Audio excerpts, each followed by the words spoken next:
Boom, what's going on? This is Lee Boom, and I want to kind of tell you this little short story to help you understand how you can make money on the internet, okay? And I want you to bear with me, okay?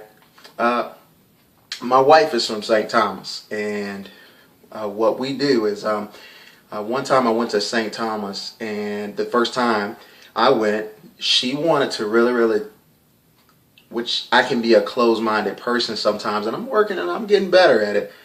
But my wife wanted me to,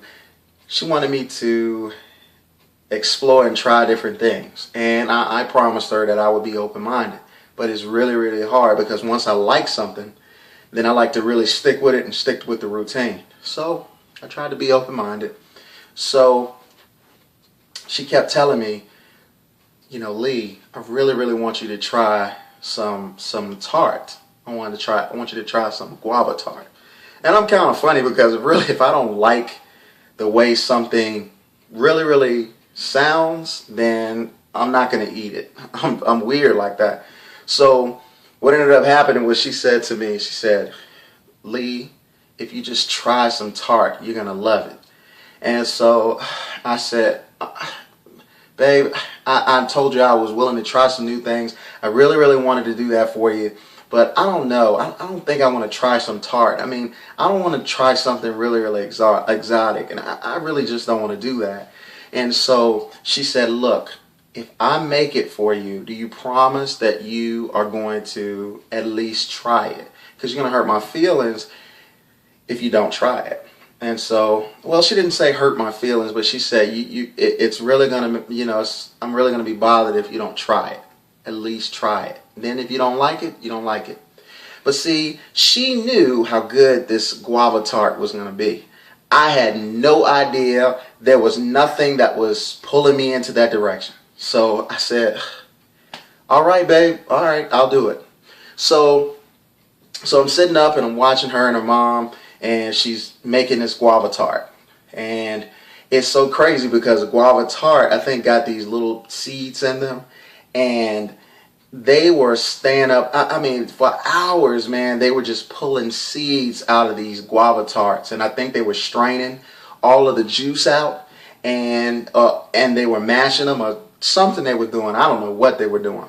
But they started doing all of this. And I just felt like, man, wow, she's going through a lot of trouble for me to just try some tart. This guava tart, because nobody else there really ate the guava berry. And they all were trying to celebrate me, and they were trying to make this tart for me. So I went on, and I kind of felt compelled. I was like, man, really going out of her way to make me this tart. So they're sitting there, and they're making this stuff for hours. You know, they're pulling all this stuff like, you know, carpal tunnel type stuff that they're doing, and you know, just doing all this other stuff like that, and really making this what it looks like to me as a pie, but they're making this guava tart to me. And they're doing it with so much love and consideration. So I just kind of felt compelled to at least give it a shot. And so what ended up happening was they baked it, they made it however they made it, and I was like, okay. So it was time to try it. And I was saying, oh boy. I mean, am I going to smile in front of everybody and make them feel better about it? I don't want to be fake. I want to keep it real. I want them to understand that I appreciate what they're doing, but I definitely don't want to continue to eat something that I really don't like, and I've never tried. So everybody's looking at me, you know, my wife, you know, her mom, her dad, her brother, you know, her nephew. They're all looking at me, and I'm like, oh dear. And so I went to go and pick this guava tart up, and it smelled good.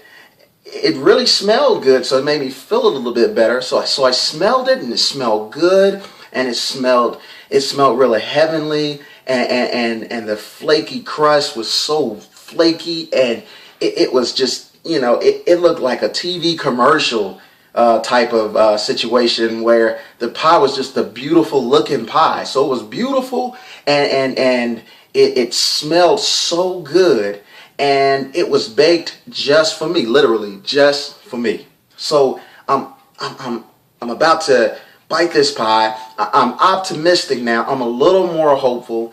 And I go ahead and I reach down and I grab this pie that's flaky. It smells good.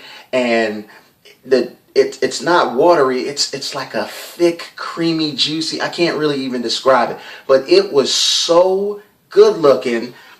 And it was purple. I mean, it was royal. And I'm sitting there and I'm about to eat this tart, this guava tart. And everybody's just kind of looking at me, not saying anything, but kind of giving me the look like, go ahead, go ahead.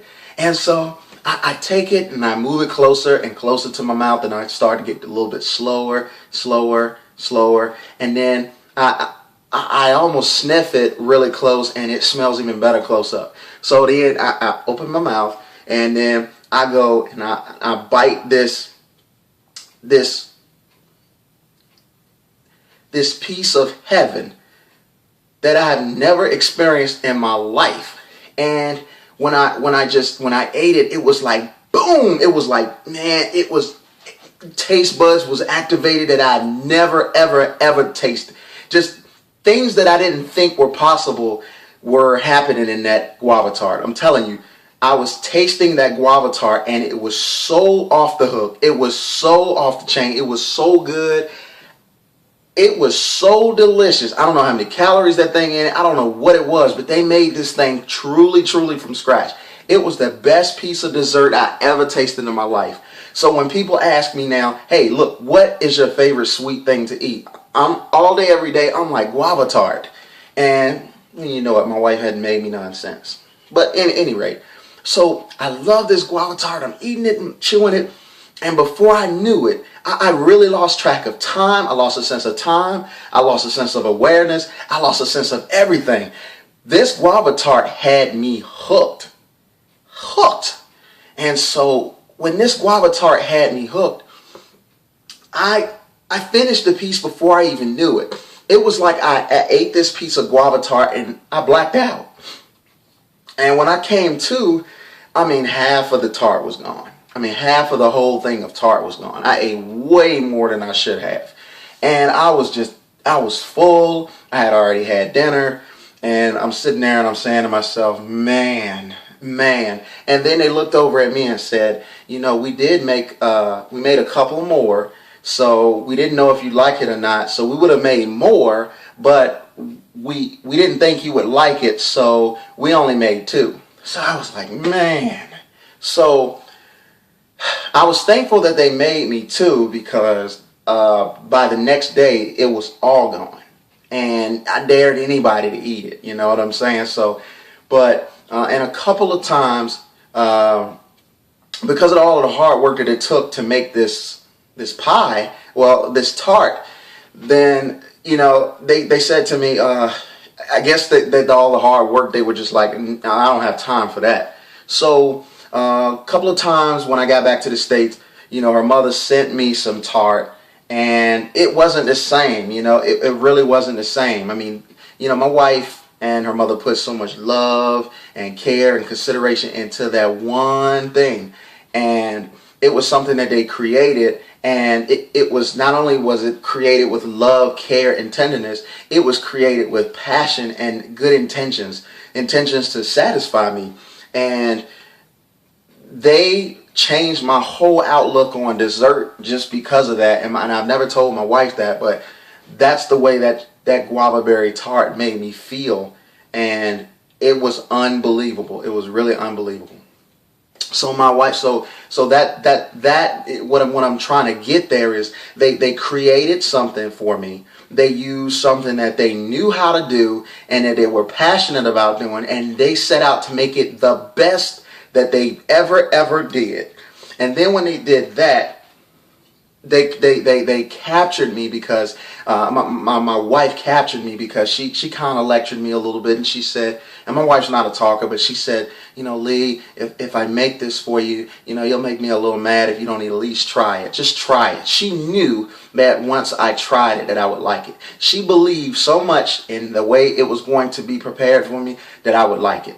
And, you know, because she knew her audience. She knows what I like. She knows the things I like to taste. She knows that I like to stay in my lane, but in my lane, she was very familiar with what I liked. So she just went on and she liked. She knew what I liked. She knew what her audience was, and so she captured me by getting me to agree to at least try. And it didn't cost me anything. It just tried. And then once she got me into that, because she got me into that, all I took was a bite of what it was that they had to offer, the guava tart. And she captured me. I mean, literally, she captured my taste buds. She captured my imagination, and she captured me in a sense that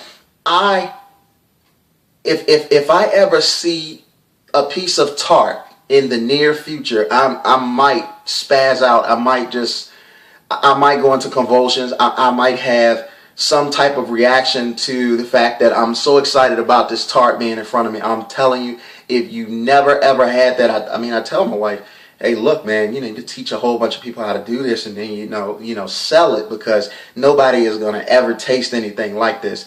And so in essence, she did just that. And in marketing, we talk about, we hear, if you click the link below, we'll give you an explanation of it. We talk about the 3 C's of marketing, which is to create, which is to capture, and which is to convert. Because when you convert, that's sales. And in order to create sales, you have to create something. But in order to create something, it has to be something that you know, it has to be something you understand, and it has to be something that you're passionate about. When you're talking about creating something, we're talking about creating something that you know through and through. Not somebody else's stuff, but something that you know through and through. And when you know it through and through, people will see, know, and understand that, and then they will be, and you got to offer it to them for free. You got to give them that for free. And you got to give them a sample of it for free. And when it's so good that they want the opportunity to try it for free, and I don't care what you do, everybody's not going to want to try it for free. But if you are serious and passionate about what you do, your passion will draw everybody that you were created and ministered to. It will draw them into you. Stop trying to go out there and reach a whole bunch of different people. Just convey and invoke the passion that's inside of you, and convey that to someone that you visually see. Like my wife, she visually knew that what I liked and what I wanted, and she started doing that. So when you're talking about something, if you're passionate about it and you're serious about it, then you have to act like you're offering it to yourself in such a way that you're going to take the bait and you're going to bite it, and you can trust you. And that's the type of people that you want to create it for. Then when you create it for those types of people, then you have to do something to capture them. So in order to capture them in relevance to network marketing, capturing them, you have to be able to get them to give you a little bit of something, and then you give them something so much more of value. Something that they say, wow, he's giving me or she's giving me all of this, and I only gave them that. See, people think that you have to get a lot in order to give a lot, but in actuality, in business, especially in the type of business that I'm talking about, but all businesses really, if you give something so much rich in value, and you give that to somebody, and you offer it, see, you can offer to let them try it for free, but it's kind of like when you go to a store, and it's kind of like when you go to a car dealership and you're test driving a car. What do they ask you for? They ask you for your license, and they hold your license. Why do they hold your license? It's something nominal. It's something small. It doesn't really cost you anything. It's just something that they do. Yeah, they do that for protection and everything like that. But it also is a transaction, and people believe in transactions. So if you are giving them something, then they're going to give you something more, which is a test drive.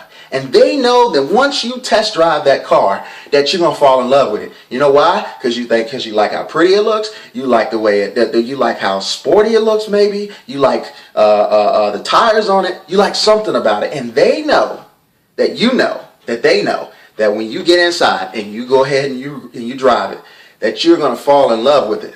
And then it's not a matter if you have the money. It's a matter of where do I get the money to do it? Because you're going to find so much value in it. And like, I need this car. It's the same thing. My wife knew that once I tasted that guava tart, it was a wrap. She wholeheartedly believed in that. And sometimes we don't go ahead and put our passion into things that we should be passionate about because we're scared of rejection. But in actuality, you don't care about the rejection. All you want is to just reach the people that you're trying to reach. So she created it. And when she created it, she captured me, and then she converted me. And I hope I didn't really lose track here. I hope you're following along. But you want to, before she even created it, I was not a guava tart fan. But when it was all said and done, I became the biggest guava tart fan this side of the East Coast. And I'm telling you, if you create something very, very compelling and powerful and valuable, you're going to capture people's interest. And all you're doing is asking them a little, for a little something that doesn't cost them anything, a little something, and you're giving them so much more. And that's the process. I'll give you something. You give me a little something, and then I give you a whole bunch. And then after I give you a whole bunch, it's going to be so much more value. I'm not going to even offer you the whole shebang. I'm going to offer you something still like an upfront offer. I'm going to offer you something small. And when I offer you something small, I'm going to double the value that you were getting. So by the second time, third time around, you're going to be like, yeah, every time I do and every time I offer and I give somebody something, every time he offers me something, he delivers. He gives me so much more than I can expect. So when it's time for them to make a big transaction and whatever it is that you're offering, then they know without a doubt that it might cost. But man, the value that I'm going to get from that is going to be huge. Huge. And that's what it's all about when you're talking about creating, capturing, and converting. Because you're going to convert those people into sales. You want to build a following so good that when you say and make a call to action, you just want them to do it. But it doesn't happen overnight. It happens by you bundling your value. You bundle your value, you give them value, and in a concise, condensed time frame in some instances, you just bombard them with valuable things that they can use, they see, and they understand. And I'm telling you, you do that 80% of the time, and 20% of the time, they're going to come back to you and they're going to say, 20% of the time, you can come back and you can say, hey, listen, this is what I want you to do. And guess what? If you are, the right people are going to do exactly what you want them to do because they know that they can trust you. So if you want to learn more about that, you want to be a part of a team that can teach you more about that, and you saw a whole lot of value and you got the concept and understand what it is to be able to understand and master these 3 laws, and you want to know more about it, then click this link below. Because we've got over 200,000 members right now that are business owners, non-business owners, network marketers, and we're teaching them how to take whatever system that they have. And we're not trying to distract them or deter them from doing it. No, in fact, what we're doing is we're taking them and telling them to say, hey, listen, take what you have and use this system, and we're going to show you how to springboard in sales. We're going to show you how to triple your sales, quadruple your sales, 10 times your sales. We're going to talk about making an explosion in 90 days, in a short time frame of 90 days, to have your business on ridiculous steroids, in essence, to convert sales, boom, boom, boom, boom, boom, like popcorn popping in a microwave. It's going to be so unreal, and most importantly, it's going to be on autopilot. So we teach you how to do things on autopilot. Next time my wife says, hey baby, you want me to make you some guava tart? What do you think I'm going to say? I'm going to say, hell yeah. And guess what? She going to do it, And guess what? I'm not going to have any restrictions, eyes closed, open my mouth, and I'm ready to just go ahead and bite into some guava tart. I'm telling you, it's going down just like that every time guava tart is mentioned. You know, you have to say guava tart. It's going down as soon as I hear the word guava. And it's on. It's on like popcorn. So again, if you want to join my team and you want to learn these types of things, or if what I'm saying conveys to you, and you say, you know what, I like that guy Lee. You know, I really can vibe with him, and I can understand where he's coming from, or I really like the way he's talking about how to create, capture, and convert. You know, I would encourage you to go ahead and let's just click that link below. And then what we've done here is me and my friends, we put together a video for you to give you a better understanding so you can get more action-packed value, and it doesn't cost you anything. And just watch the video in its entirety. See what we are about, the who, what, when, where, why, and how of what we do, and how we're making money from home. And no matter whether you got a lot of experience or no experience, how we can meet you anywhere you are. Until then, take care.